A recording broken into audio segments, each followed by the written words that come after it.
It's a new dawn. It's a new day. We don't even need rabbis anymore. We just get everything from AI, right?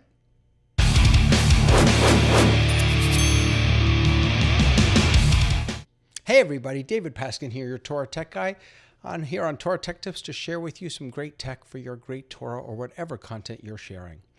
So yeah, there's AI, artificial intelligence. It has burst onto the scene in the past few weeks, and I wanted to talk about it here with you today, just a little bit. So you've probably heard prior to the release of the AI technology that does chat, you've probably seen or heard of AI that does images. So you can type some strange something in, a rhinoceros with dog ears in the style of Van Gogh, and it would create something. Now, what's important to know about all these technologies is that it's not going out and searching on the web like Google does and finding that thing. It is actually creating it based on what it knows, the trillions of points of information that it has accumulated over its lifespan. Well, the same is true with AI chat. And so here is the big AI chat that everyone's been talking about, ChatGPT. The idea with ChatGPT is, like I said before, you just type something in and then it will spit out not just an answer, but perhaps a whole story. So let's see. Let's do, let me get over here and we'll say, write me a story about Hanukkah. What should we say? In the style of Lord of the Rings. I actually don't know much about Lord of the Rings, but let's see what this can do. Now, it can be slow at times because there are millions of people who are jumping on and trying this and using it. So we'll see if it pops anything out. Once upon a time in the land of Israel, there was a great kingdom ruled by the Maccabees, a group of brave warriors who had fought and won a great battle against the Greek Empire. The Maccabees were determined to protect their people and their religion, so they did so with honor and courage. One year, as the winter solstice approached, the Maccabees prepared to celebrate the Festival of Lights, known as Hanukkah. It was a time of joy and celebration as the Maccabees remembered the miraculous events that had taken place many years before. As the Maccabees gathered in the great hall of the palace, they were joined by their wise leader, Judah the Maccabee, who had led the fight against the Greeks and was now hailed as a hero. Judah stood before the people, yada, yada, yada. Okay. All right, still going. Maccabees listened intently as Judah spoke of the miracle of the oil, which had burned for 8 days and 8 nights. So, I don't know. You all tell me. Is this in the style of Lord of the Rings? One of the things it says, by the way, is that it's not great with information that just came out post 2021. So maybe that was a limitation on this one. I was really interested because as a rabbi, I wanted to know, how is it going to handle Jewish topics? So I actually put in, write me a Devar Torah about Parashat Vayashev incorporating a mysterious alien. And what it spit out was kind of amazing, actually. Parashat Vayashev tells the story of Joseph and his brothers who were jealous of Joseph and ultimately sold him into slavery in Egypt. It's a story of betrayal, forgiveness, and the ultimate rise of Joseph to a position of power and influence in Egypt. Not bad so far, right? Check this out. One way to interpret this story is to think about the role of the alien in the narrative. In this case, the alien could represent the outsider or foreigner who is thrust into a new and unfamiliar situation. Joseph is the outsider, is sold into slavery, and must navigate a strange and hostile land in order to survive. Really interesting. Through his determination and intelligence, Joseph rises to the top and becomes a powerful figure in Egypt. Despite the challenges he faced, he never gave up and ultimately found success. It goes on, and then here we go back to the alien thing at the bottom. Just as Joseph was able to overcome the challenges he faced and find success in a foreign land, we too can overcome the obstacles in our own lives and achieve our goals. We must remember to never give up and to always believe in ourselves, no matter how different or alien we may seem to others. Wow. Kind of amazing, right? Now, that isn't exactly what I was thinking when I typed this prompt in. I was thinking that maybe they would, replace Joseph with a mysterious alien. But it actually did better than what I was asking. He gave me something I could actually use, which is kind of amazing. So let's do another example. So let's go even deeper and see how much of Torah it can really deal with. So let's see. This week's parsha it's Me Cates, right? Yes, it's Me Cates. All right. So let's see. Write a Devar Torah about Parashat Me Cates, including Rashis Interpretation. Let's see if it knows who Rashi is. I could actually understand how it might be able to find a certain Torah portion, but doesn't know who Rashi is. Parashat Me Cates, the 10th portion of the book of Genesis, tells the story of Joseph, who was sold into slavery by his brothers, yada, yada, yada, yada. Rashi, a medieval French rabbi and commentator, offers an interesting interpretation of this story. He points out that the cupbearer and baker were both incarcerated for a sin they had committed against Pharaoh. The cupbearer, who was responsible for serving Pharaoh's wine, had become intoxicated and failed in his duties, while the baker had neglected to properly prepare Pharaoh's food. Rashi explains that the dreams that Joseph interpreted for the cupbearer and baker were actually a message from God intended to bring the two men to repentance. The cupbearer's dream, in which he saw a vine with 3 branches, represented the 3 years he had been in prison. The baker's dream, in which he saw 3 baskets of bread on his head, symbolized the 3 years of his punishment. Through Joseph's interpretation of those dreams, the cupbearer and baker were able to understand the significance of their imprisonment and the opportunity it presented for them to atone for their sins. They were able to repent and return to Pharaoh's good graces, ultimately being released from prison. This interpretation of Parashat Me Cates highlights the idea that even difficult circumstances can be a chance for us to learn and grow. We can use our challenges as opportunities to reflect on our actions and make amends for our wrongdoing. May we all take this lesson to heart and strive to make the most of every situation, no matter how difficult it may seem. So I would have to actually go back and look at how Rashi handles some of his commentaries in this parsha, but taken at face value, not bad. Not bad at all, right? Now, ChatGPT says that some of it may be inaccurate. And one of the things that I found incidentally is that if I say, write me a Devar Torah about this week's Torah portion, it actually doesn't find the right Torah portion. And so it's important, you'll see it come up here in a second. This week's Torah portion is Parashat Vayashev, which it isn't. This week's Torah portion is Parashat Me Cates. So it's not getting it all right. And so it would be important if you used ChatGPT to actually go to Rashi, maybe over on Sefaria, and look it up. Does he really say that? This type of technology is not just limited to ChatGPT, which is eventually going to be monetized, and you will have to pay for its service. But, and I don't know if you know this, but over on Canva.com, they just released Docs. And so if you go into Canva Docs, if you don't have access to this yet, you could request access. And if you type, they have something called Magic Write. So if I type /magic, it's going to open up their Magic Write prompt. Let me see if I can make this a little bigger for you. And let's see, how about write, oops, I have to click in here. Write me a, what do we want to say? Write me a short summary of Moby Dick. So here's something interesting. We detected language or topics that may not meet our acceptable use policy. Now, I've seen, I've heard that over on ChatGPT, they also have some guardrails up. On Canva, I've seen even more. If you type in the word child, it actually won't. I was searching for, I forget what it was. I wanted a picture of a child playing on a playground, and it actually would, because they have AI in photo or image generating also, but it actually wouldn't do that.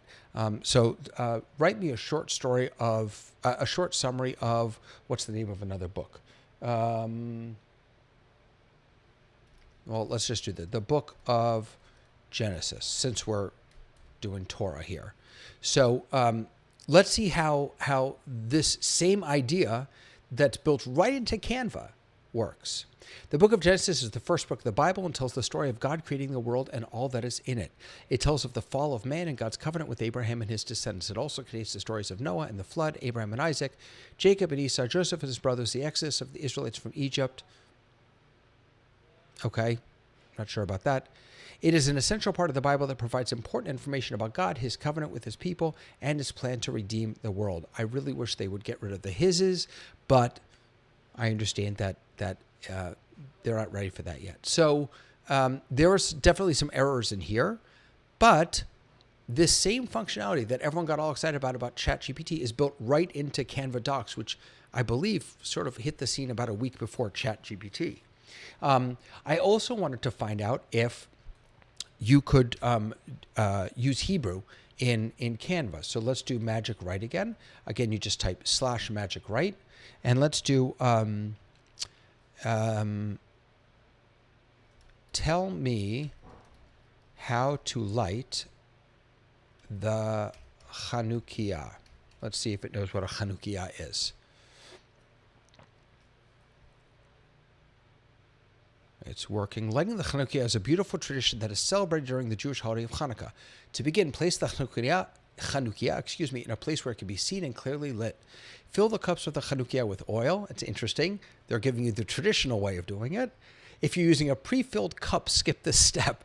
Place a cotton wick in each cup and then light the shamash on the middle candle. Starting with the candle on the far right, light each candle from the shamash one at a time, going from right to left. That's incorrect. After the candles are lit, recite a special blessing in Hebrew. After the blessing, you can enjoy the light of the Hanukkah. So interesting. Canva got a few things wrong here. Let's see. I wonder how ChatGPT would do with that. I want to copy exactly what I wrote here. Tell me how to light the Hanukkah. Let's see how ChatGPT does with this. See if it's any better. So we're asking both Canva and ChatGPT, tell me how to light the Hanukkah. So ChatGPT says the Hanukkah, also known as the menorah, is a special candelabra used during the Jewish holiday of Hanukkah. It has 9 branches, 8 for 8 nights of Hanukkah, and 1 for the shamash, the helper candle. To light the Hanukkah, follow these steps. I like this already. It's giving me a list. Place the Hanukkah on a stable surface where it can be easily reached and seen by all. On the first day of Hanukkah, place the shamash candle in the center of the Hanukkah and light it. Using the shamash candle, light the first candle on the far right of the Hanukkah. It is customary to recite a blessing before lighting the candles, and it gives us that text. Continue lighting the candles from right to left, adding 1 candle each night until all 8 candles are lit on the final night of Hanukkah. Okay, that's also kind of incorrect because you light from left to right. You put them in from right to left and you add from left to right. So they both got it a little wrong. ChatGPT is nice. They gave me the blessing, which is kind of nice in English. And it also told me to make sure that it's in a safe place. So what does this all mean, right? Are rabbis, or maybe more importantly, are bar bat mitzvah students going to start writing their divrei Torah on ChatGPT? Or Canva Docs, Possibly. It's possible. This is only going to get better at what it does. It's only going to grow and get better at what it does. What I have been using it for is inspiration. So if I'm preparing a Dvar Torah about a certain parsha or a certain idea or Hanukkah, I might type in to ChatGPT, hey, write me a Dvar Torah about this. And then once you've written it in, you can actually continue the conversation with ChatGPT. So here's that Hanukkah. Let's continue the conversation. How many do I need to light? Let's see what it does with that. I'm not sure if it'll understand how many Chanukiot or how many candles. On each night of Hanukkah, you should light 1 additional candle in the Hanukkah for a total of 8 candles on the final night of the holiday. And then it's going to go on and it's going to explain to me. Again, it was incorrect about how you, although now it's telling me how to add the candles in. Pattern continues till the final night when all 8 candles are lit. And then it tells me to be safe again. So you can have a whole conversation with ChatGPT, right? It will remember what you just asked about. And if you could continue, you can have a whole conversation. If you don't like what you got, you can regenerate the response. So I have been, and I can imagine people using this for inspiration, right? If I want to know, I can imagine asking a student to put into ChatGPT, ask ChatGPT, ask AI what Rashi says about this.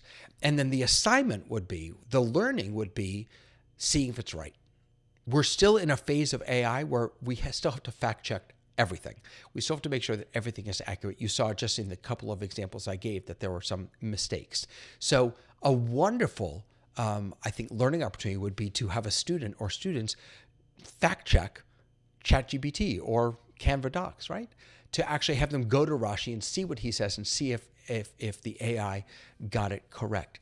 But also to use it as inspiration. If you just want to think about maybe the main ideas in a particular story. So what are the big ideas and, I'm not showing this to you. What are the big ideas and main values in Parashat Me Cates? So I might be preparing something for this week's Torah portion, maybe a Devar Torah, and I'm wondering, all right, well, what are some of those big ideas and main values? Now, of course, it's best to go to the source, but it's going to give us here a little summary, and then here are some of the main ideas. Providence. Throughout the story of Joseph, we see the idea of providence at work. Let's see what else it comes up with. This theme is exemplifying the story of Joseph interpreting his dreams. Forgiveness. Right? It's giving me some really great things to chew on, to play around with. So could I be inspired? Responsibility. Could I be inspired by these services and use them as inspiration as another source of inspiration? Absolutely. Is it going to replace kids doing their Divrei Torah? Yeah, I'm sure some of them will. I'm absolutely positive that the more technologically savvy ones amongst our students are going to try and pass some of this off as their own. And there are going to be times when it's obvious because there are mistakes. There are going to be other times where it's not obvious. And so, as with all technologies, the challenge that we face as teachers and as clergy, as rabbis, is not how do we get people to stop using this, but how do we teach them to use it most effectively, most powerfully, as a source of inspiration, as a source of information, as a source of an opportunity to learn, to grow. So I want to invite you, go over to it's chat.openai.com. I believe you'll need to create an account in order to play with it. Or if you have a Canva account, just go into the docs and you can check it out right there. Really, really interesting technologies that are going to change the way that we process information, that we generate ideas. Google is fantastic if you want a list of links that you can go to. But if you're looking for something more narrative or more chat-based, OpenAI, ChatGPT, and Canva Docs, and there are lots of other ones out there, these are going to be a really interesting space to watch. While you're watching those spaces, I want to invite you to watch my space, TorahTechGuide.com. I have lots of resources there, more videos, great stuff for you. And if you need help, please do reach out to me, TorahTechGuide.com/help. I'd be happy to help you. I hope that all of you are having the most wonderful Hanukkah, a Hanukkah of light. Whatever holiday you're celebrating, I hope it's joyous for you. And I hope to see you. Am I going to be here next week? I think I'll be here next week. I'll see you next week on Torah Tech Tips. Bye, everyone.